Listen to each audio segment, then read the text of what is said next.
Hello mga ka-Lushroom, may gusto lang akong sabihin sa inyo. Binibenta ko na pala tong mga bed ko. Lahat, binibenta ko na. Yung bed ko, itong ilaw ko, binibenta ko na din yan. Ito, papakita ko sa inyo, wait lang. Ito yung sinasabi kong binibenta ko na. Itong bed ko, yung pillow, itong ring light, binibenta ko na yan mga yan. Lahat ng yan, binibenta ko na yan. Itong bed, ring light, kasama yan sa binibenta ko. Yung foam, lahat binibenta ko na. Alam nyo ba kung bakit? Kasi ayoko na. Ayoko na. Ayoko na neto. Ayoko na neto kasi may bago na ako. May bago na akong bed para sa aking kliyente. Ano guys, ang ganda. Oh my God. Ang ganda. Lambot. Ang ganda. Oh my God, nakakaiyak. Kasi nakapundar ako nito. Dalawa yan, guys. Dalawa yan.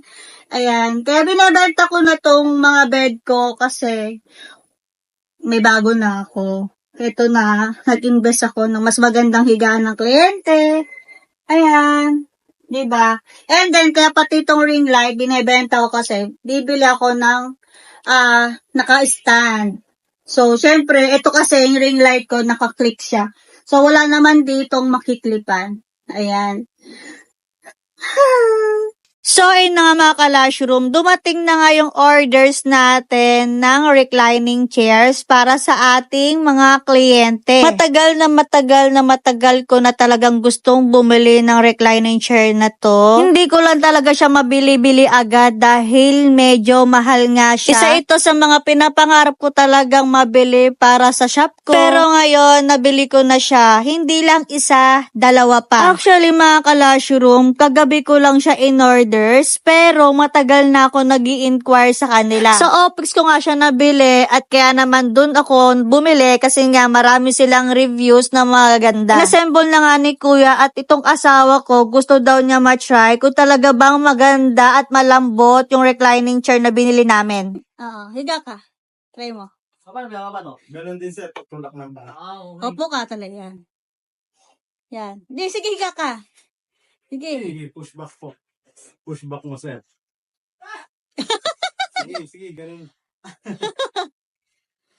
Ayan, ayan. Ayan.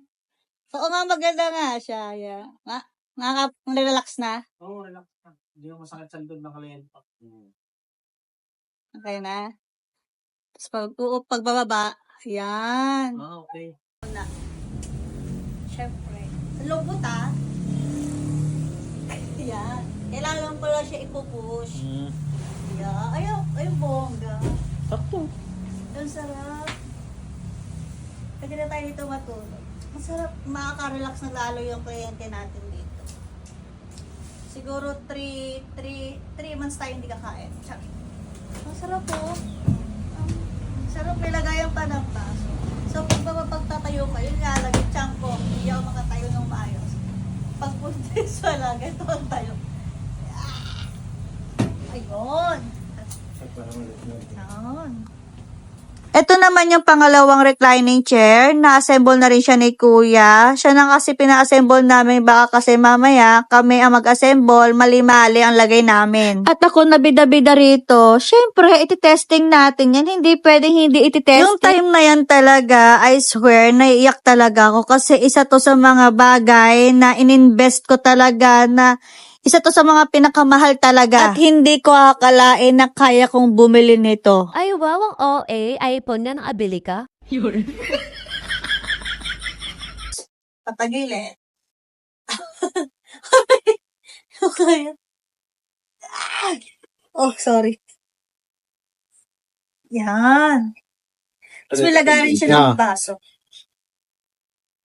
At ito na, binabayaran na nga ng asawa ko. Diyos ko, ang bigat. Pero okay lang, worth it naman. Matagal din naman namin to pinag-isipan at matagal din namin to gustong bilhin. Anyway, seryoso ako sa sinabi ko kanina na talagang ibinebenta ko yung mga lash bed ko. Kasama yung foam, kasama din po yung ring light. Kasi yung ring light, kailangan namin doon is naka-stand. Kaya sa mga interesado, message lang po kayo sa amin. So, ayun lang. Thank you for watching. Bye! Mwah!